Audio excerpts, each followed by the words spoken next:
Good day, fair folks. Today I spy the story of the Seamstresses of Weald. Sit by the castle window to listen to the story of a woman who tested her trust's worth and realized the true worth of peace.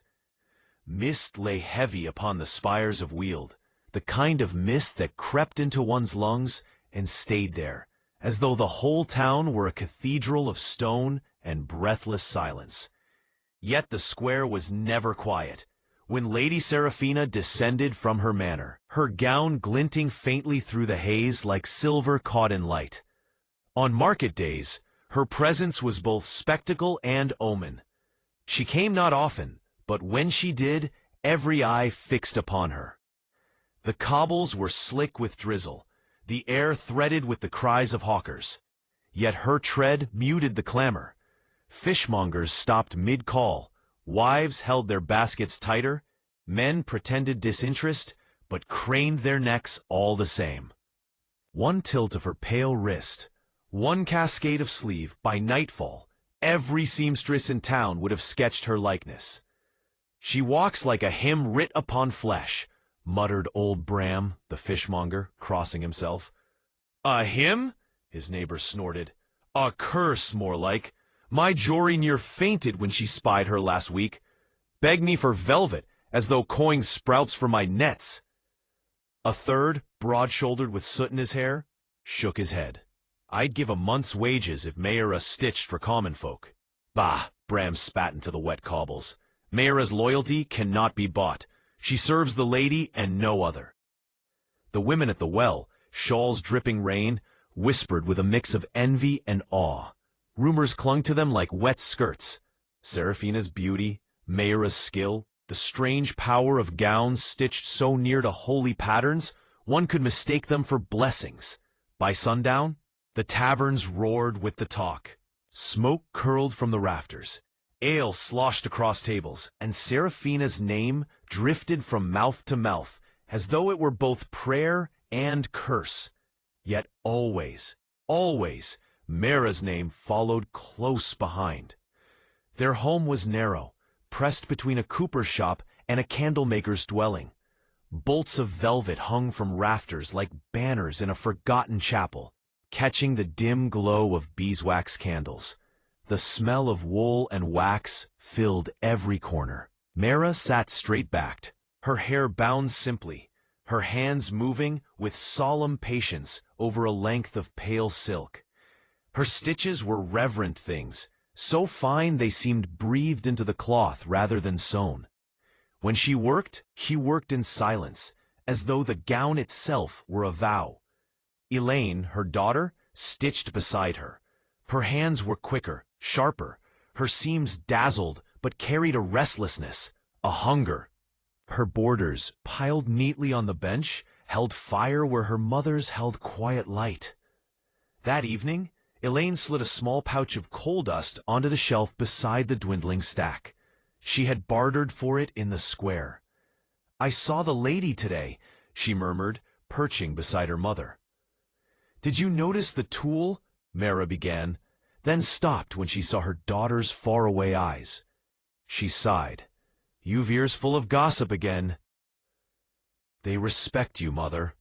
"Even if they envy you," Elayne whispered. Her eyes gleamed in the candle's flicker. "And the lady? She tells us her thoughts before her lord ever hears them.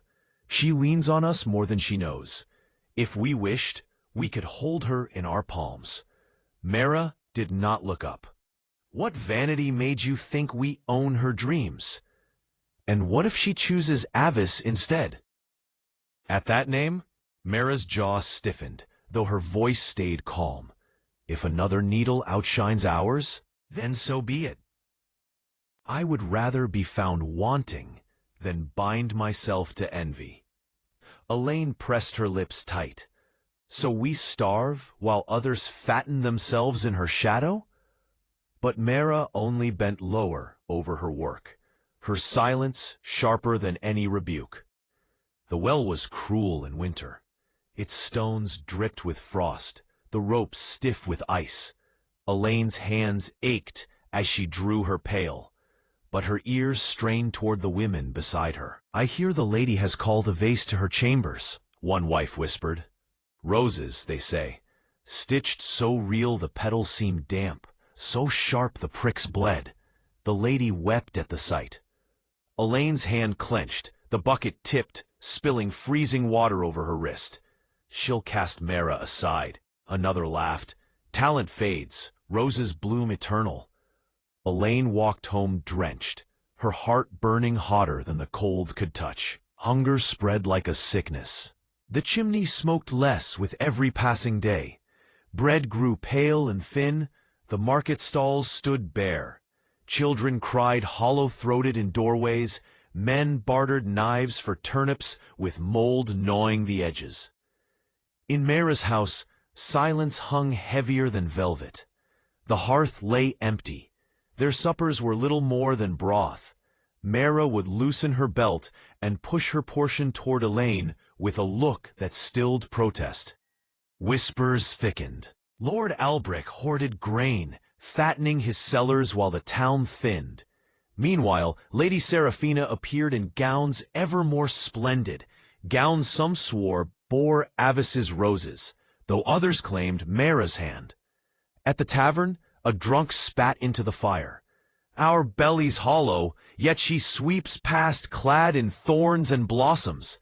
Whose needle stitched that, Avis or Maera?" "Maera," someone muttered. "It's always Maera. Envy just makes folk forget." "Aye," said the innkeep, polishing his cup. "Curse her, traze her. Either way, they bring coin to her door. There's no needle in Weald like Maera's." Elayne listened in the corner, her cheeks hot, her heart pounding. Each word cut and fed her all at once. The famine worsened. The cathedral bells tolled thrice daily, calling the town to thin broth served beneath its new arched hall. The ribbed vault soared above the hungry, catching candle smoke in webs of shadow. Painted glass threw roses of light upon the poor gathered there, roses far more radiant than any thread Avis could stitch. And it was Maera, not Avis, who had begun to weave those very patterns into Seraphina's gowns. The ribs of the vault stitched into silken bodices, the rose window's lattice recreated in gauzy tulle. Each garment Seraphina wore was a subtle sermon, reminding Weald that its lady stood not apart, but beneath the same holy arches. In the market, women whispered, "Did you see her gown last Mass? The very ribs of the new vault, stitched across the bodice? And the roses, like the window above the altar. She honors the church even if her Lord does not." "Aye, but whose hand stitched it?" "Maera's, of course. None other could." The gossip shifted like tidewater, flowing now toward reverence. If Lord Albrecht was damned for his greed, Lady Seraphina was redeemed through her seamstress. And all the while, Elayne watched, the cathedral patterns blooming under her mother's patient hands, her own restless stitches lying neglected. Her heart burned with equal parts pride and dread. The frost never lifted that winter. Ash lay upon the rooftops, as though the sky itself burned and fell in silence. In the manor on the hill, the fires roared day and night, but in the town below, chimneys exhaled only smoke when neighbors shared the same pot. Whispers wound through Weald's narrow alleys. Some swore they had seen the Lord's granaries full, wagons of wheat creaking behind the manor gates. Others whispered he had sold it south, trading grain for coin, leaving his own folk to wither. The cathedral square brimmed with gaunt faces and sharp tongues. "Mark me," hissed a woman in a wool cloak as she queued for broth. "The lady smiles and bows, but what has she tasted of hunger? Her seamstress sits fat with gold, while we scrape bones for soup." "Not so," another retorted. "Maera gives from her own table. I've seen her slip crusts into the palms of babes." "Pah! She feeds them lies with her thread. Those gowns she makes, meant to blind us. Rib vaults on a bodice, roses on a hem. What good are they when our ribs show through our skin? The quarrel rose until the priest struck his staff upon the stones, demanding silence beneath God's house.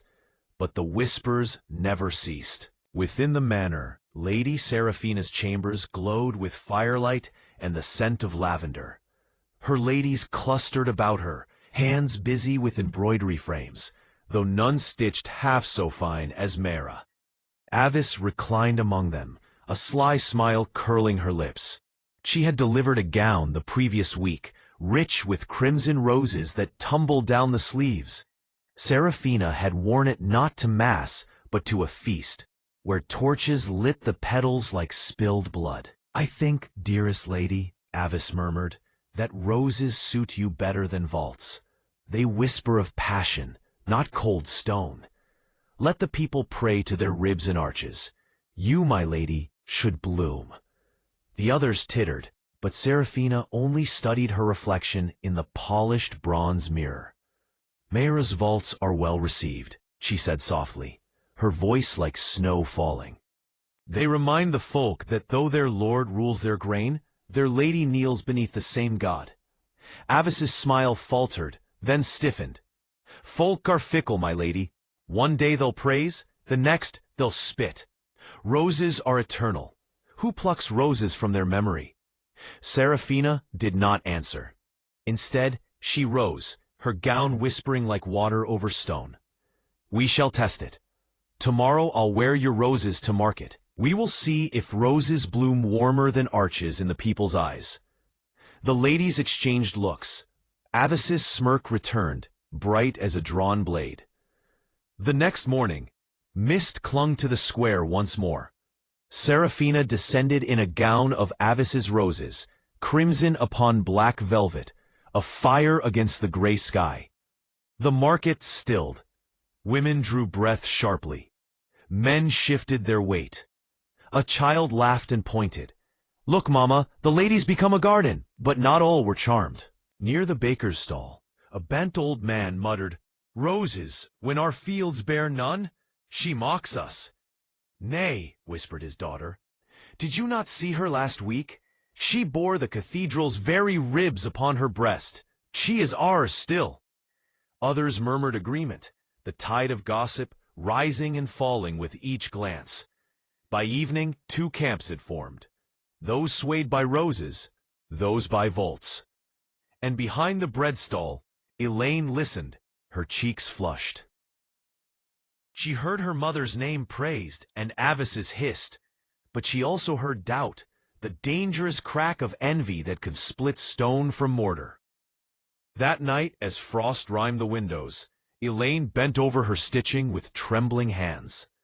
Her needle danced faster than her thoughts. "Mother," she whispered, "we could be more than servants. Don't you see? The lady trusts us more than her own blood. She leans on us. If we spoke her secret softly, we could shape her as surely as we shape her gowns." Maera looked up, her eyes hard as iron cooled in water. "Child, our craft is not a knife. It is thread. Thread binds, it does not cut." "But Avis will drown in her own roses." Maera's hand did not falter. "We are not to follow her. Our task is quiet, holy." Elayne bit her lip until it bled. She wanted to scream that holy stitches did not fill bellies, that reverence could not warm their bones. Instead, she bent lower over her work, the fire in her chest smoldering. The town sank deeper into hunger. The stalls grew emptier. Rats grew bold, darting across the cobbles. Children coughed until their lips turned blue. In the cathedral, broth thinned until it was no more than hot water scented faintly with bones. Elayne passed through the crowd one day, clutching her cloak tight. She saw a girl no older than herself curled against the steps, her eyes sunken, her fingers clutching a crust so hard it had cracked her lips. Above, sunlight struck the rose window, scattering color across the suffering. Elayne stared at the holy light, then at the starving child, and something twisted inside her. That night, she told herself she would not die a beggar. She would not rot while her mother stitched prayers no one heard. The next feast was heavy with smoke and wine. Seraphina sat enthroned beside her lord, her gown, Maera's work, bearing the cathedral's rose window across the bodice. Courtiers whispered, the lady was pious, the lady was clever, the lady held the people still. But Avis slithered close, her voice soft in Seraphina's ear. The people hunger, my lady. They whisper the Lord is cruel. Yet see how they cheer your gowns. Do you not see? You hold them more surely than he. Seraphina's smile never shifted, but her eyes flickered, sharp as frost. And if I hold them, Avis, what then? Shall I lead them? Shall I defy my lord with thread alone? Avis's lashes lowered. With roses, you may sway them to love you more than him. And is love not a crown, my lady? From the shadows, Elayne listened. Her heart pounded. Avis wielded words like knives. Yet if such power lay in stitching, then why not hers? The next morning, Maera rose before dawn, as she always did. She washed in cold water, bound her hair, lit the candle with hands steady, despite the hunger gnawing her belly. She walked to the cathedral alone, her cloak patched and thin, and knelt before the altar. No one noticed her but the priest, who bowed low. For though the town gossiped and envied, they respected her. She was the seamstress whose gowns bore holy vaults, whose hand brought the cathedral into the lady's very body. Later, in the square, a widow whispered, "Say what you will of Maera, she walks straight. She bows to no gossip." "Aye," agreed another. "She's proud as stone, but her pride shames no one. Even the priest says her thread is prayer." Elayne heard these words as well, and felt their weight. For what good was prayer when bones showed through her mother's skin? Elayne returned from the manor with a flushed face. Her satchel was heavy with scraps of velvet, gifts from Seraphina's hand. "I've found our salvation," she whispered, clutching the bag as though it were gold. "The lady speaks carelessly when she trusts. I know things her lord would never stomach. She owes debts, debts she cannot pay. If I guard them as I guard her silks, she will never cast us aside." Maera's face blanched. "You would bind her with words? That is no service, Elayne. That is a chain. It is survival." Elayne's voice broke, but her eyes burned bright. "Do you prefer death to gold?" Maera's silence cut sharper than any shout. The frost bit deeper as winter waned, yet the famine sharpened still. Even the cathedral bells rang hollow, their tolls echoing over streets where no bread was sold. One morning, snow fell heavy, muffling the town in silence. But as Elayne stepped through the square, she found that silence broken by wails. A woman cradled a child stiff with cold, its lips blue. Beside her, two boys huddled in the doorway of a shuttered baker's shop. The smell of thin broth drifted from the cathedral, acrid with smoke and bone. The people lined like cattle, bowls in hand, their eyes glassy. Elayne's breath caught. She thought of the velvet scraps hidden in her chest, the secret she nursed like a coal. If her mother's prayers could not warm the dead, perhaps her own cunning might spare them both from such an end. By midday, the marketplace stirred with voices. Gossip moved faster than grain. "They say the Lord keeps sellers of wheat locked behind iron," hissed one man, his cheeks hollow. "And the lady?" another asked. "She shields him, they say, dresses in prayers to blind us while he fattens on our tithes." "Nay, not so," a woman interrupted.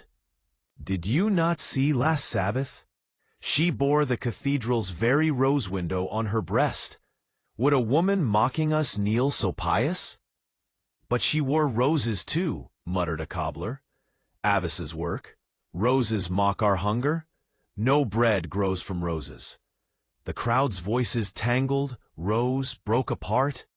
Maera's name entered the whispers, some praising her devotion, others spitting envy. "She sews with holy hands. She fattens on coin while our babes starve. God favors her needle. God sees her pride. Elayne stood among them, her stomach twisting. She felt their words cut both ways. Her mother revered, her mother reviled. Could she not silence envy with power?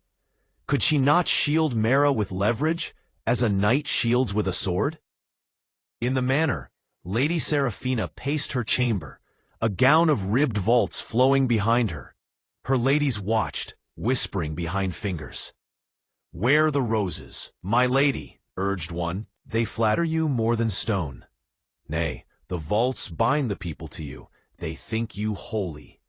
Seraphina paused, her eyes glittering like frost on iron. "And if I were neither holy nor fair, but cunning, what then? Would they still love me?" Avis smiled thinly. "They will love what you tell them to love. Wear roses, and they will forget their hunger. Wear vaults, and they will forget their anger. It's your choice which lie soothes them more." Seraphina turned her gaze upon Maera, who had been summoned to fit a hem. "And you, seamstress, what say you?" Maera bowed low, though her spine was proud as any pillar. "My lady, roses fade with the season. Stone abides. I sow not for your beauty alone, but for your legacy." The chamber hushed. Seraphina's lips curved faintly. "Legacy," she murmured, "a word for kings, not for wives. Yet you stitch it into me as though I were both." Avis's smile faltered, her triumph pricked. That night, as they stitched by candlelight, Elayne broke the silence. "Mother, the lady's debts are dangerous. She whispers of them when she thinks no one listens. If her lord knew—" Maera's eyes narrowed. "You eavesdrop? Shame, child." "Not eavesdropping," Elayne snapped. "Listening. The lady leans on us. Why should we not lean back? With such knowledge, we could secure our place, even rise." Maera's needle stilled. "Rise on secrets? That is no rise, Elayne. That is a fall masked as rise." Elayne's chest burned. She thought of the child stiff in the snow, the gossip's venom, the hollow hunger in her belly. What use was her mother's dignity if it left them broken? A week later, Lady Seraphina appeared at Mass in a gown embroidered with roses so red they seemed to bleed. The crowd gasped as she entered the cathedral, her velvet sweeping the stone. "It is Avis's hand," someone whispered. "She dares wear roses before God's altar?" But others sighed at the beauty. Our Lady blossoms even in famine. Avis lingered at the back, feigning humility as the murmurs swelled. She tasted victory like wine. The people's eyes shone with hunger, yes, but for her roses as much as bread. That evening, she preened among Seraphina's ladies, her laughter sharp as glass. "Maera's arches may hold roofs, but it is roses that hold hearts." Elayne heard of it soon after, her fists clenching. She imagined her mother toppled, forgotten, replaced by roses. Unless she made herself indispensable, keeper of the lady's hidden truths. The famine worsened. Thin broth in the cathedral barely steamed. In the alleys, dogs gnawed at leather boots. The smell of sickness clung to the streets. Rot, unwashed bodies, smoke from green wood. One morning, Elayne stumbled upon a cart trundling toward the graveyard. It carried 3 shapes beneath a sheet, their limbs stiff. A boy followed, weeping silently. Elayne pressed a hand to her mouth. She thought of Avis's laughter, of Seraphina's gowns, of her mother's bowed head in prayer. She thought of secrets like coins in her pocket, bright enough to buy them safety. And she hardened. One night, as Maera stitched late, Elayne spoke boldly. "If we do nothing, Avis will triumph. Already the lady wears her roses to Mass." Maera did not look up. "Fashions pass, faith abides." "Faith feeds no one," Elayne cried. "We could command her trust if we kept her secrets." We could rise higher than Avis ever dreamed. Maera's eyes, sharp in the candlelight, fixed on her daughter. I would sooner beg at the lady's feet than chain her with her sins.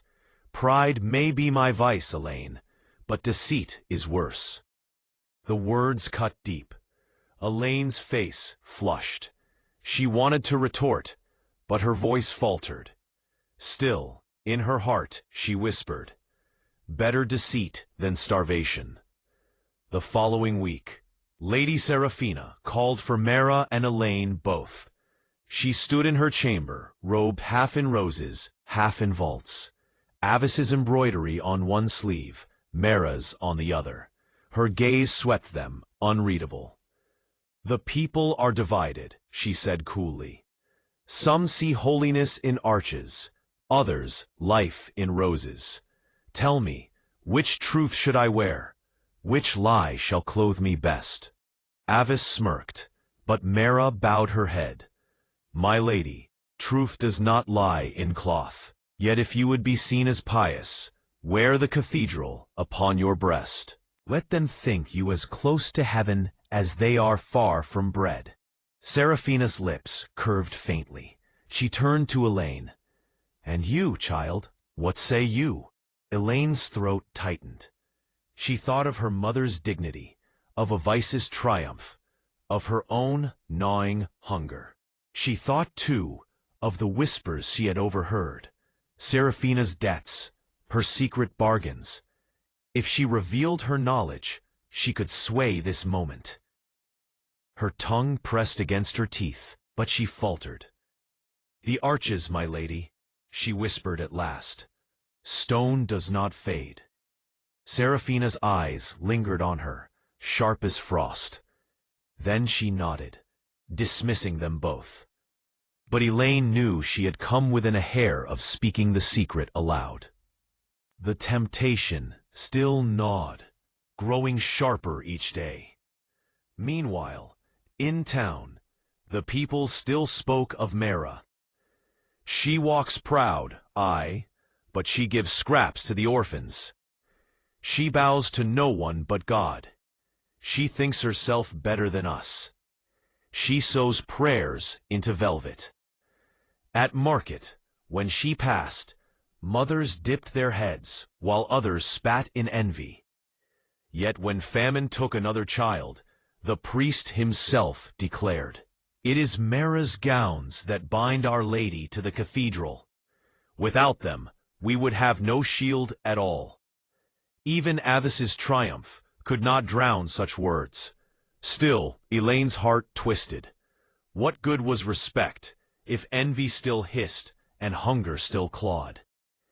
That night, unable to sleep, Elayne sat by the window, watching snow fall over the silent town. She whispered to herself, as though to the storm, "If I held her secrets, she could never cast us aside. We could live warm, live full. We could be free of dread."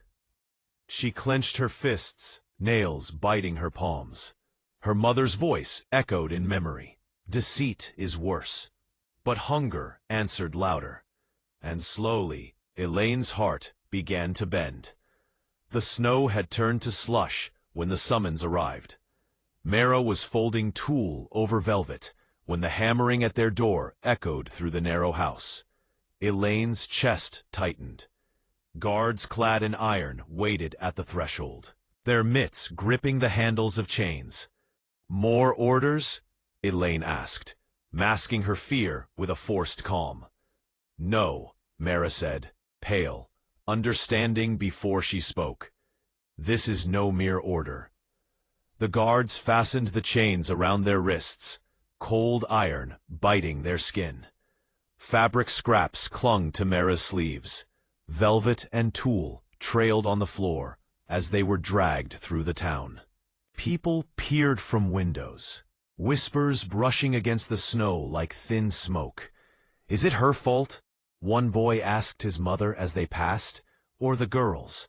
The mother shrugged, eyes fixed on the snow-draped square. "God knows," she murmured. Lady Seraphina, sat beneath banners of crimson and black. Her gown, dark as winter wine, shimmered with embroidered thorns along the hem, roses creeping toward her shoulders, unmistakably Avis's handiwork.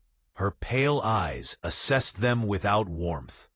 Avis stood at the foot of the dais, lips curved in the faintest, coldest smile. "They have dared to whisper of my affairs," Seraphina said, her voice resonant as the stone walls themselves. "Do they think words bind my tongue? That thread can chain my discretion?" Elayne's knees buckled beneath her. "My lady, I only wish to serve you." "By wielding secrets?" Seraphina's smile was colder than steel. "Do you imagine your small mind can bind the Lady of Weald?" Maera stepped forward, proud, erect, her dark eyes unflinching, yet her heart thudded like a drum in the cold hall. She bowed until her forehead nearly touched the stone floor. "My lady," she said, voice trembling yet resonant, "my daughter is rash, tempted by folly. But our loyalty has never strayed. We serve your ladyship with all the skill God grants our hands. I ask only that you grant her a chance to serve still. Better we lose your favor than barter with your name or your secrets." The courtiers murmured, fingers pressed to jeweled lips. Even Avis's smile faltered, the satisfaction of triumph prickled by Maera's humility. Seraphina rose, gown whispering like steel across stone. "Rise, Maera. I have no use for flatterers, nor for thieves of words. You will remain. Your daughter shall serve beneath you until she learns humility and restraint." The chamber seemed to exhale, as if it had held its breath for days. Avis lowered her eyes, her victories incomplete, roses embroidered with pride, now cold. That night, Elayne sat by the narrow window, watching the mist curl across the moors. Her breath steamed in the cold air. The streets below were empty, save for shadows moving silently between broken carts and shuttered windows. "We could have been rich, Mother," she whispered. Maera sat behind her, folding delicate scraps of tulle, the candlelight flickering across her stoic face. "Gold tarnishes, child. Trust once broken cannot be spun anew." Elayne's thoughts wandered to the market. The hollow bellies, the thin broth, the whispers of neighbors, all frozen beneath winter's hand. Alice's laughter at the tavern, the envy of Avis, the hunger gnawing at her own stomach, it all crowded her mind. And yet Maera's voice anchored her. In the market the next day, whispers clung to every corner like frost. "Maera knelt for her lady," a fishmonger said, loading scales with empty hands.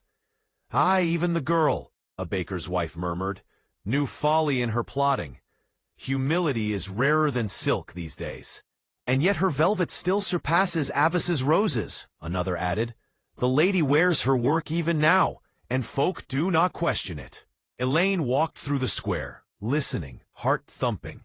Even envy and gossip could not outweigh the quiet awe of the people. She felt a strange warmth, not of pride, but of recognition, of understanding. By mid-morning, the cathedral doors opened to the people again. Smoke still rose from sparse hearths, yet within, warm light reflected from the ribbed vaults. The pews were filled with children whose cheeks glowed from thin soup, mothers who kissed knuckles into cold palms, men who had trudged far for the sake of faith. Maera moved among them discreetly, her velvet and tulle hidden beneath a cloak, yet every eye seemed to acknowledge her skill. Not Avis's roses, not the richest threads, but the cathedral's arches. Her designs mirrored the rib vaults, the stone tracery, and people felt her care, felt the lady's intent, and felt reassured. Elayne trailed after, watching her mother's steady hands. The hunger, the whispers, the envy, all seemed to pale beneath the dignity of craft woven in truth. That night, Elayne could not sleep. She recalled the day she had almost wielded Seraphina's secrets like a weapon, almost bound the lady with words. She recalled the faces of the starving, the frozen alleys, the whispers of townsfolk who both envied and revered Maera. And she realized with a painful clarity that no riches or clever manipulation could compare with the quiet wealth of a life lived without deceit, without fear of retribution, without the weight of borrowed power. Her mother's work, honest, patient, reverent, held a richness that gold could never buy. Weeks passed, and Avis's triumphs waned.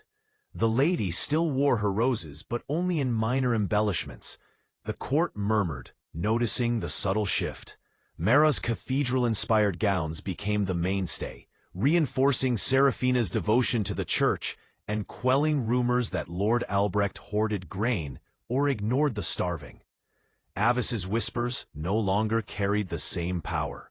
Her laughter at taverns seemed shrill, fragile. The people noticed who stitched with conscience and who stitched with envy. Elayne worked beside her mother, slower now, careful, her fingers tracing the folds of tulle with humility. Sometimes she would catch a glimpse of Seraphina's gaze, approving, yet watchful, and she understood. The lady's trust could not be seized, only earned through patience, skill, and honesty. The famine eased slowly as spring approached. The town's children played in the muddy streets, their mothers' laughter ringing across rooftops, men returning with small bundles of grain. In the cathedral, the rib vaults glimmered in sunlight streaming through stained glass, roses and tulle catching the rays. Yet every stitch bore Maera's care, Maera's conscience, and not Avis's vanity. One evening, as Elayne and Maera closed the shutters of their house, she lingered by the window, watching the moors beyond Weald. "Mother," she whispered, "I thought power would save us. Secrets, leverage. I almost destroyed what we had." Maera's hands rested on hers, roughened by work, warm in the cold night. "Child, it is easier to fall with ambition than to rise with patience. What we have, quiet, skill, honesty, is wealth beyond coin. You will remember this." Elayne nodded, tears brimming. She could see now that the hunger of the body was nothing compared to the hunger of the soul. To serve faithfully, to work with skill and conscience, to act without envy or manipulation, that was a fortune far greater than riches, far safer than secrets. The next market day, people spoke differently of Maera and her daughter. "She stitched the lady's favor back with honesty, not flattery," said one merchant. "She made the lady seem holy, even as winter starved us," a widow whispered, eyes bright. Even those who had once whispered envy, even those who had cheered for roses, now nodded in respect. Elayne listened, no longer aching for secret leverage. Her wealth lay in her mother's hands, in the quiet power of craft and conscience. Maera's needles moved over velvet and tulle as always, her patterns reflecting the cathedral's arches, the lady's devotion, the subtle lines of the town's faith. Elayne worked beside her, each stitch slower, more deliberate, more mindful. At night, they lit a single candle, drank tea warmed by embers, listened to the wind press against the shutters, and for the first time in many months, their hearts were unburdened. No secrets, no leverage, no manipulations, only the quiet wealth of a life lived in skill, in honesty, and in trust. Elayne closed her eyes, remembering the frost of the great hall, the weight of the chains, the whispers of gossip, the triumph of envy, and she let it all go. Outside, the moors shimmered in moonlight, silent and untroubled. Inside, the warmth of beeswax, velvet, and her mother's hands was enough. And in that quiet, peaceful wealth, she understood true fortune. So, dear fair folk, the question now is, Should ambition be honored, even if it costs one's peace or another's trust? The castle window holds more questions. The next story awaits on September 5th, 2025. We spy another soon. Until then, good day.